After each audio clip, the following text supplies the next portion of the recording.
So hey traders, Sumit this side and welcome back to new video. तो thumbnail तो पढ़ ही लिया होगा, सब लोगों ने देख लिया होगा थंबनेल। तो आज मैं इंपॉर्टेंट टॉपिक पे बात करने वाला हूँ, how to identify good breakout. ठीक है, तो बेसिकली होता क्या है ना, लोग बाग ब्रेकआउट को तो पहचान लेते हैं, उनको समझ भी आता है कि ठीक है ब्रेकआउट हो गया है, अब इसमें एंट्री लेनी है, एंटर करनी है, बट वो कंफ्यूज हो जाते हैं कि उनको रेंज दिख जाती है, सब कुछ होता है, बट वो कंफ्यूज हो जाते हैं कि ब्रेकआउट हो गया है, अब एंट्री लेनी है, स्टॉप लॉस कहाँ रखना है, किस तरीके से उसमें ट्रेड एग्जीक्यूट करना है, किस तरीके से हमें अपना ट्रेड मैनेज करना है, तो उस चीज़ में वो कंफ्यूज हो जाते हैं। तो आज मैं आपको यही क्लियर करने वाला हूँ पॉइंट वाइज। तो हम पॉइंट वाइज चलेंगे, ठीक है। तो पॉइंट वाइज में मैं आपको पॉइंट बताता जाऊँगा, आप नोट कर लेना इन पॉइंट्स को, आपके आगे जाके फ्यूचर में बेसिकली काम आने वाले हैं। तो हम फर्स्ट पॉइंट से स्टार्ट करते हैं। ब्रेकआउट का सबसे फर्स्ट रूल जो होता है वो है रेंज ढूंढना। ठीक है, मैं यहाँ पे आपके लिए टाइप कर देता हूँ जो हमारा फर्स्ट पॉइंट जो सबसे पहले निकल के आता है, फाइंड अ रेंज।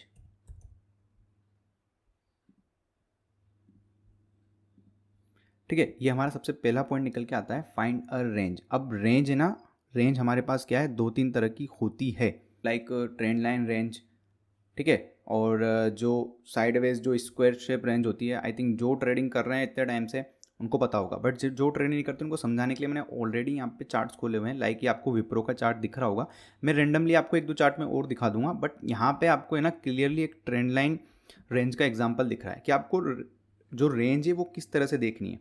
ठीक है, तो रेंज देखने के लिए ना आपको सबसे पहले मैं आपको यहाँ बना के दिखाता हूँ, या तो हमारी रेंज इस तरह से बॉक्स शेप में होगी, ठीक है, ये परफेक्ट ड्राइंग है, प्लीज़ इग्नोर करना, या फिर हमारी रेंज इस तरह से ट्रेंड लाइन शेप में होगी, थोड़ी सी मतलब लाइक बियर फ्लैग टाइप या बुल फ्लैग टाइप, उस तरह की हमारी रेंज होगी। या फिर हमारी जो रेंज होती है, कई समटाइम्स वो क्या होता है, अलग अलग पैटर्न्स में होती है, लाइक ये एक ऐसी रेंज होती है, ठीक है, इसमें ऊपर की साइड फ्रेक ब्रेकआउट आ जाता है, बट ये कंटिन्यूस चलती रहती है, बट ये भी एक तरह से स्क्वायर रेंज में आती है, ये मैं आपको आगे समझा दूंगा। तो फिलहाल अभी मैं आपको बताना चाह रहा हूँ कि रेंज में आपको अगर है, सबसे पहले आपको गुड ब्रेकआउट आइडेंटिफाई करना है, तो आपको क्या करना होगा, सबसे पहले आप रेंज फाइंड करो। ठीक है, जैसे आपने यहाँ रेंज फाइंड कर ली, ओके। अब रेंज फाइंड करनी है तो दो टाइप तो मैं आपको यहाँ बता रहा हूँ, बाकी आप बहुत सारे टाइप होते हैं, आप जाके चेकआउट कर सकते हैं। तो जैसे ये ट्रेंड लाइन रेंज है, एंड मैं आपको एक स्क्वायर रेंज भी दिखाता हूँ, मैंने वो भी निकाल के रखी, ये हमारे पास यहाँ पे स्क्वायर रेंज है, ओके। अब करना क्या है, आपने रेंज फाइंड आउट कर ली, जैसे आप यहाँ देख रहे हैं फिक्स, आपको इसी तरह से रेंज फाइंड करनी है। रेंज कैसे फाइंड करनी है, आपको देखना है कि मार्केट किस जगह अपना लो लगा रहा है बार बार, ठीक है। लेकिन मैं इसको डिलीट करता हूँ और आपको दोबारा बताता हूँ। आपको सबसे पहले स्क्वायर चूज़ करना है, यहाँ देखना है आपको, यहाँ लो लगा, यहाँ लो लगा, लो लगा, ये ब्रेक नहीं हुआ, अगेन यहाँ लो लगा, यहाँ लो लगा, ब्रेक नहीं हुआ, हाई देखना है, यहाँ ब्रेक नहीं हुआ, ब्रेक नहीं हुआ, ब्रेक नहीं हुआ। तो आपको क्या करना है, सारे लो को कनेक्ट कर देना है एंड सारे हाइज को कनेक्ट करके एक रेंज बना देनी है। इस टाइप से हमारी एक रेंज बन जाएगी, और फिर इस रेंज के ब्रेकडाउन पे या ब्रेकआउट पे आपको ट्रेड लेना है। मैं सिर्फ आपको एक रफ आइडिया दे रहा हूँ कि आपको रेंज कैसे बनानी है। लाइक आपको ट्रेंड लाइन रेंज बनानी है, मैं इसको डिलीट करता हूँ, वो भी मैं आपको बताता हूँ कि आपको ट्रेंड लाइन रेंज बनानी कैसे। एक्चुअली आपको करना क्या है, यहाँ से ट्रेंड लाइन चूज़ करनी है, सबसे पहले जितने भी हाइज है अभी तक बने हुए हैं ट्रेंड लाइन सबको कनेक्ट कर दो, ओके। मिनिमम 3 हाइज होने चाहिए, 3 to 4 हाइज होने चाहिए जो ट्रेंड है। लाइक अगर वो लोअर लो या हायर हाई में चल रहा है तो उसमें 3 पॉइंट्स मैक्सिमम कनेक्ट होने चाहिए। जैसे यहाँ पे 1 2 3 एंड 4 पॉइंट्स कनेक्ट हो रहे हैं, दैट्स वाई मैंने इसको एज अ रेंज कंसिडर किया है। एंड इसको डाउन साइड भी हम कनेक्ट कर देंगे, डाउन साइड करने के लिए भी हमें रेंज पॉइंट्स चाहिए, ये देखो, ओके। यहाँ 1 2, यहाँ पे थोड़ा सा फेक ब्रेकडाउन हुआ, बट अगर नेक्स्ट डे उसको कवर कर गया, फिर 3 4 एंड 5, यहाँ पे हमारे पास 5 पॉइंट्स है, ये हमारे पास बन गई ट्रेंड लाइन रेंज। अब हमने रेंज फाइंड आउट कर ली, अब उसके बाद क्या भाई, रेंज फाइंड आउट करने के बाद क्या, रेंज तो कोई भी फाइंड आउट कर सकता है, एक इंसान को बोल देंगे, सिखा देंगे भाई इसे रेंज फाइंड आउट करनी है, वो भी रेंज फाइंड आउट कर लेगा, बट ट्रेड लेना कैसे। अब आपको देखने हैं वॉल्यूम्स, ठीक है। सेकंड पॉइंट हमारे पास क्या आ गया, वॉल्यूम्स, मैं यहाँ पे डाउन नोट कर देता हूँ, wait a minute. Second point आ गया है हमारे पास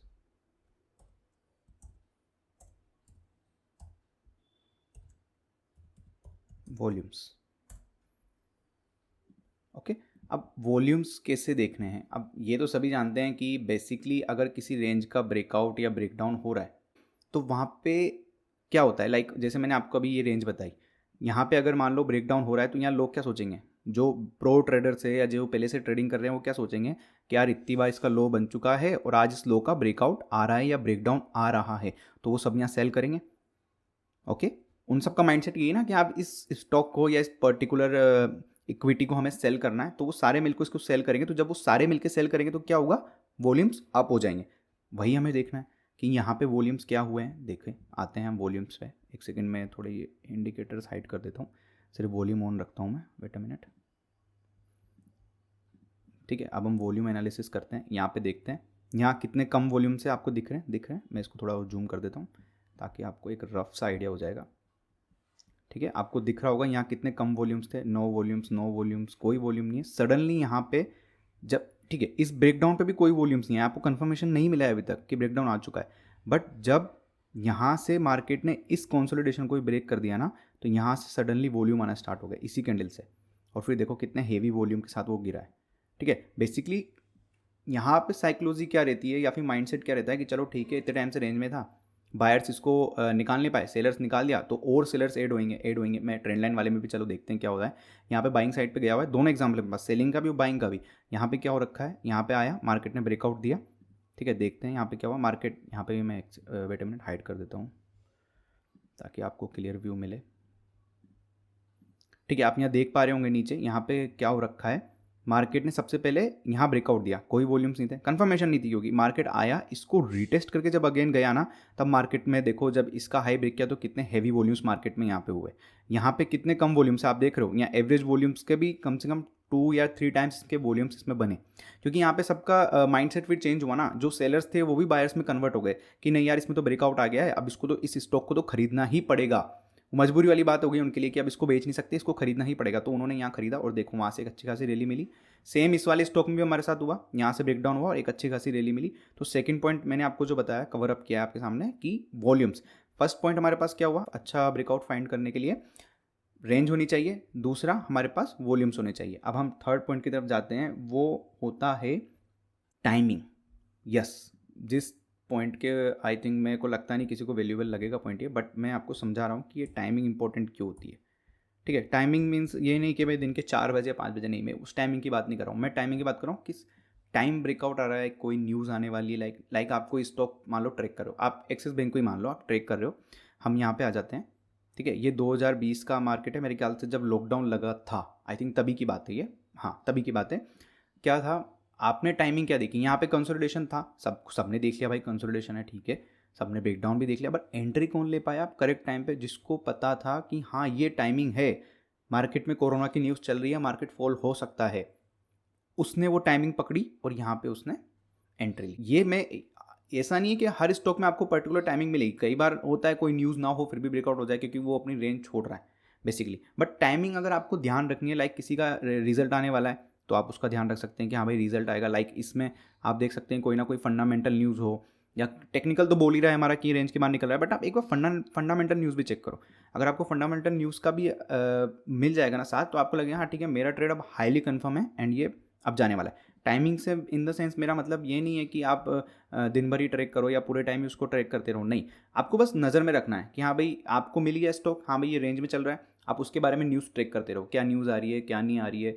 आपको अच्छी न्यूज़ आई और सेम डे ब्रेकआउट आ रखा है, वॉल्यूम भी हाई है, आप एंट्री करो। ये इतना इंपॉर्टेंट पॉइंट नहीं लगेगा बहुत सारे लोगों को, बट ये है, क्योंकि समटाइम्स क्या होता है, मान लो जैसे यहाँ पे ब्रेकडाउन हुआ था, मैं आपको नीचे लेके आता हूँ, यहाँ ब्रेकडाउन हुआ था बेसिकली, पर हो सकता था कि मार्केट में अच्छी न्यूज़ हो इस स्टॉक के लिए, ये सिर्फ एक ट्रैप करने के लिए ब्रेकडाउन करवाया। हो सकता था यहाँ से पूरा रिकवर होकर ये ऊपर की साइड ब्रेकआउट दे दिया था। अगर आपको न्यूज़ पता होती, आपको था कि हाँ भाई ये नहीं जाएगा नीचे की साइड, इसमें अच्छी न्यूज़ है, तो आप इसमें एंट्री नहीं लेते या और वेट करते, इस रेंज का ब्रेकडाउन होने पे आप ट्रेड लेते। और बेसिकली हुआ यही, नेगेटिव न्यूज़ थी, इस रेंज का ब्रेकडाउन हुआ और ये चला। तो अब हम फोर्थ पॉइंट की तरफ बढ़ते हैं, वो होता है हमारा टेक्निकल एनालिसिस। रेंज फाइंड कर ली, बेसिकली रेंज फाइंड करना, वॉल्यूम्स भी टेक्निकल एनालिसिस में ही आते हैं। टेक्निकल एनालिसिस का मतलब यहाँ पे पैटर्न्स के अदरवाइज देखना, मीन्स आप इंडिकेटर देख सकते हैं, लाइक RSI क्या बोल रहा है, लाइक हम देखते हैं यहाँ पे मैं RSI लगा के देखता हूँ कि इस टाइम पे जब मार्केट फॉल हुआ था तो RSI क्या इंडिकेट कर रहा था। ओके, सो यहाँ मैंने RSI लगा लिया है, वेट अ मिनट मैं इंडिकेटर्स ऑन करता हूँ। सी, आप यहाँ देख सकते हैं जब मार्केट ने अपने इस लेवल का ब्रेकडाउन किया तो RSI ने भी अपनी रेंज का ब्रेकडाउन दिया, यानी हाईली कंफर्म कि अभी हमारा ट्रेड चलेगा। ऐसे ही और भी इंडिकेटर होते हैं लाइक 200 EM में, जो मैं हमेशा आपको वीडियोज़ में बताता हूँ, मैं यूज़ करता हूँ। 200 EM में आप यूज़ कर सकते हैं।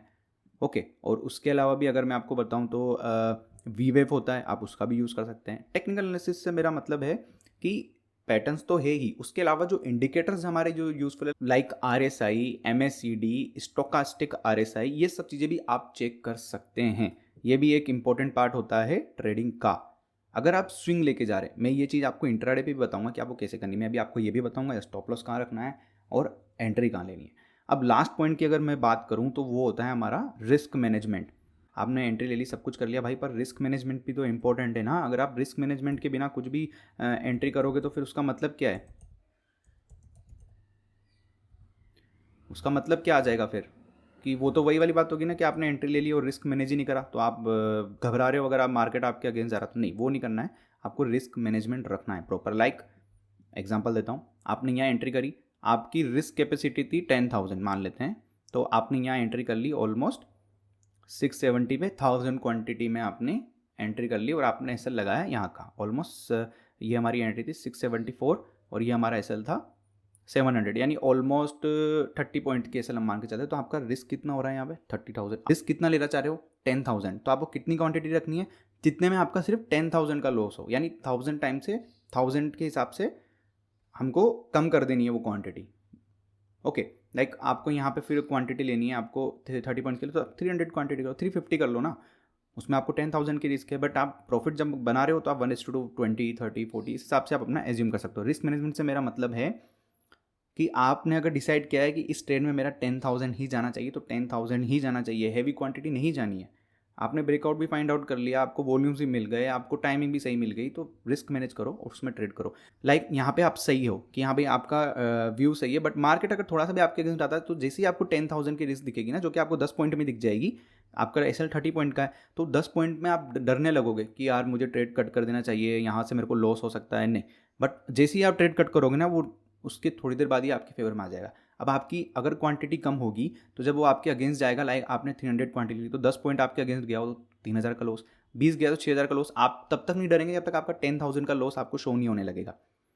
रिस्क मैनेजमेंट बहुत इंपॉर्टेंट है। कुछ भी करो आप, इंटरडे ट्रेड करो, कोई सा भी ट्रेड करो, रिस्क मैनेजमेंट बहुत इंपॉर्टेंट है। तो अब आ जाते हैं मेन पॉइंट पे, एंट्री। ठीक है, अब एंट्री हमें लेनी है। ठीक है, रेंज देख लो आप, रेंज के जितने भी डाउन पॉइंट्स है, लाइक मैं एक बार मार्क कर देता हूँ यहाँ, रेंज के जितने भी डाउन पॉइंट्स है, ये वाले, ये वाला, ये वाला, जैसे ही इनका हाई ब्रेक हो, ब्रेक होना इंपॉर्टेंट नहीं है यहाँ, एक चीज़ और इंपॉर्टेंट है, हाई ब्रेक होने के साथ साथ उसकी क्लोजिंग भी होनी चाहिए। स्विंग ट्रेड के लिए मैं आपको बोलूँगा आप 1 डे का टाइम फ्रेम यूज़ करो या मैक्स टू मैक्स 1 आवर का टाइम फ्रेम यूज़ करो, इससे नीचे आपको जाना नहीं है। जैसे ही 1 डे टाइम फ्रेम पे यहाँ क्लोज मिली, आप एंटर करो, और जिस कैंडल पे ब्रेकडाउन आया, अगर वो बहुत बड़ी कैंडल है तो एंट्री मत करो। लाइक अगर वो कैंडल यहाँ तक की बन जाती तो आपका एसएल उसमें बहुत बड़ा हो जाता, तो आपको एंट्री लेनी ही नहीं है ना, आपको वेट करना है। अगर वो पुल बैक कर रहा है तो आप एंट्री लो, या फिर वो वहाँ पे कंसोलिडेट करके ब्रेक कर रहा है तो आप एंट्री ले सकते हो। और अगर छोटी कैंडल बनी है लाइक दिस, तो आप इसके हाई का एसएल रखो या इसमें थोड़ा सा बफर दे दो और आप अपना ट्रेड चलने दो। ओके, सेकेंड ट्रेड में भी देखते हैं हम। यहाँ पे लाइक इस कैंडल पे ब्रेकआउट आया, ठीक है, आपने यहाँ एंट्री ली, थोड़ा सा बफर देते हुए आप यहाँ एसएल रखते, और देखो वो आया जस्ट आपके एसएल के पास से आके वो पूरा अगेन पलट गया। अब यहाँ पे बहुत सारे लोग जो डरे होंगे, अरे यार तो फेक एंट्री होगी। नहीं, आपको आपका एसएल जाने से पहले डरना ही नहीं है। ठीक है, आप अगर इस एंट्री के अब लो का एसएल रखते तो आपका एसएल हिट होता, 100% हिट होता, और मे भी बहुत सारों का हुआ भी होगा। आपका एसएल हिट हुआ, अगेन आपकी एंट्री एक्टिवेट हुई इस जगह। ठीक है, अगर आपने उस रूल से भी काम किया कि जिस कैंडल का ब्रेकआउट आया उसके लो का एसएल रखना है, आप उसके लो का एसएल रखो, आप यहाँ अपना एसएल प्लेस करो। ठीक है, एक बार एसएल हिट हो गया, दोबारा गया है, जब इसने हाई ब्रेक किया तो आप यहाँ एंट्री लो, इसके लो का एसएल रखो, और देखो आपका जो लॉस हुआ है ना वो उससे दुगना तिगना कवर हो गया। ओके, वॉल्यूम एनालिसिस भी आपको करना है। पहली बात तो आपकी एंट्री यहाँ बनेगी नहीं वॉल्यूम एनालिसिस के हिसाब से, क्योंकि वॉल्यूम्स नहीं है, आपकी एंट्री इसी जगह बनेगी, तो ये ट्रेड फेलियर होने का चांस ही नहीं था। बट फिर भी अगर कोई लेता है तो ठीक है, उसका एक एसएल हिट हुआ, वो दोबारा एंट्री लेगा, उसका 1:2, 1:3 ईजिली मिलेगा। ओके, ये मैंने आपको बताया एंट्री। अब बात आती है कि इसको इंट्राडे पे कैसे हम यूज़ करें। ठीक है, उसके लिए भी यूज़ कर लेते हैं। चलो मैं निफ्टी का चार्ट लगा लेता हूँ, सबसे फेमस यही है निफ्टी एंड बैंक निफ्टी, कि उसको कैसे यूज़ करना है। मैं इसको 15 मिनट पे आता हूँ। 15 मिनट से नीचे मैं बहुत कम यूज़ करता हूँ। लाइक देखो यहाँ पे तो करंट एग्जांपल देखो ना यार, करंट एग्जांपल दिख गया यहाँ, तो अभी लाइव मार्केट में ही देखो, यहाँ पे ये कंसोलिडेशन हमारी पूरी रेंज है, ये बेसिकली ये दो रेंज है, एक ट्रेंड लाइन का भी और यहाँ पे एक ट्रेंड लाइन भी और एक रेंज भी, इसको हम रेंज को मार्क कर लेते हैं। इस रेंज का ब्रेकआउट आ चुका है, इसके लो का एसएल और यहाँ पे एंट्री। अभी मैं ट्रेड नहीं ले रहा हूँ, ट्रेड ले रहा हूँ तो आपको 100% लाइव ट्रेड में दिखाता, बट अभी मैं वीडियो बना रहा हूँ तो आज मेरा ट्रेड करने का ऐसा कोई मन भी नहीं था, इस वजह से मैंने ट्रेड नहीं किया। बट आपको लाइव मार्केट पे एग्जांपल मिल चुका है कंसोलिडेशन ब्रेकआउट का, यहाँ ब्रेकआउट, देखते हैं इसका टारगेट कितना आता है, ठीक है। और मैं आपको प्रीवियस लेके चलता हूँ और दिखाता हूँ आपको। यहाँ पे देखो जो हमारा कंसोलिडेशन दिख रहा है, क्लियरली दिख रहा है यहाँ पे आपको पूरा कंसोलिडेशन।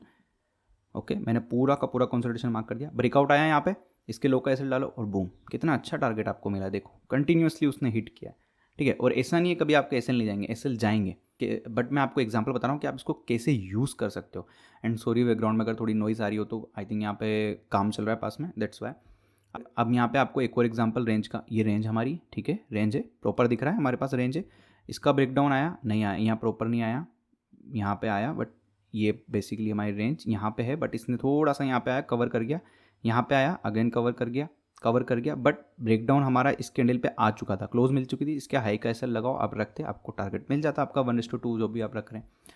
और मैं आपको दिखाता हूँ एग्जांपल, रेंज मिले मेरे को, यहाँ पे हमारी रेंज है, दिख रहा है सबको क्लियर, रेंज है, यहाँ पे रेंज का ब्रेकआउट हुआ इस कैंडल पे, एंट्री लो, एंट्री के बाद आपको पूरा आपका टारगेट मिला 1:2 1:3। मैंने आपको समझा दिया है कि आपको क्या करना है, कैसे रेंज फाइंड करनी है, ये 4 पॉइंट ध्यान में रख लो। रेंज फाइंड करनी है, उसके बाद उसका ब्रेकआउट देखना है, और ब्रेकआउट के साथ साथ क्या देखना है, वॉल्यूम। मैं यहाँ एक पॉइंट और ऐड कर देता हूँ, find a range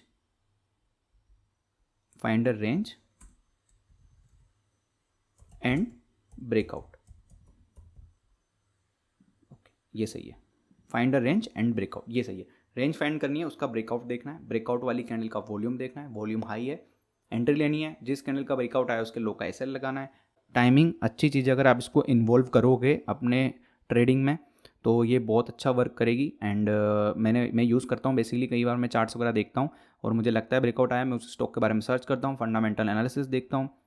okay, and last point है हमारे पास रिस्क मैनेजमेंट, नहीं भूलना है इस रिस्क मैनेजमेंट को, रिस्क मैनेजमेंट के बिना काम नहीं होगा। एंड यहाँ पे एक पॉइंट और आना चाहिए जो कि मैंने शायद लिखा नहीं है, 5th पॉइंट हमारा टेक्निकल एनालिसिस, टेक एनालिसिस, ये हमारा 5th पॉइंट है, टेक्निकल एनालिसिस। या बेसिकली आप इसको, आई थिंक लाइट चली गई है तो इसको छोड़ते हैं अभी, वेट अ मिनट, ये हटेगा भी नहीं आई थिंक, सॉरी लाइट चली गई थी, मैं इसको फ़ोन से कनेक्ट कर रहा हूँ एंड मैं इसको रिफ्रेश करता हूँ। और यहाँ पे हमें हमारी ड्राइंग ढूंढनी पड़ेगी, हमने कहाँ पे वो सब नोट किया था, यस मिल गया। यहाँ पे हम लास्ट पॉइंट हमारा ऐड कर रहे थे जो कि था रिस्क में technical analysis, sorry last point हमारा था 5th पॉइंट, या इसको मैं 4th पे रखता हूँ, वो ज़्यादा बेस्ट रहेगा, आई थिंक मैंने नोट करना भूल गया उस time, take analysis. Okay, and ये हमारा रिस्क मैनेजमेंट लास्ट सबसे पॉइंट है। वैसे तो रिस्क मैनेजमेंट सबसे फर्स्ट पॉइंट होता है, सबसे ज़रूरी, सबसे पहले यही चीज़ देखनी होती है रिस्क मैनेजमेंट, बट इसको बेचारे को हमेशा साइडवेज कर दिया जाता है, जैसे मार्केट साइडवेज है ना आजकल, वैसे इसको हमेशा साइडवेज कर देते हैं। तो ठीक है, हमारे पास 5 पॉइंट्स हो गए, स्क्रीनशॉट ले लो, नोट कर लो। इंपॉर्टेंट पॉइंट है, रेंज फाइंड आउट करो एंड ब्रेकआउट देखो, उसमें वॉल्यूम्स चेक करो, हाई वॉल्यूम है, ओके। टाइमिंग चेक करो कि कोई न्यूज़ आई है अच्छी या कोई नेगेटिव न्यूज़ आई है, उस टाइमिंग के हिसाब से आप अपना ट्रेड एग्जीक्यूट करो। उसके बाद technical analysis like RSI, MACD, stochastic RSI, आप ये सब चीज़ें चेक कर सकते हो, वो भी अगर आपके फेवर में है तो आपका ट्रेड हाईली कंफर्म हो जाता है। And last point, risk management follow करना ही है। तो इस वीडियो के लिए इतना ही, मिलते हैं नेक्स्ट वीडियो में, थैंक यू।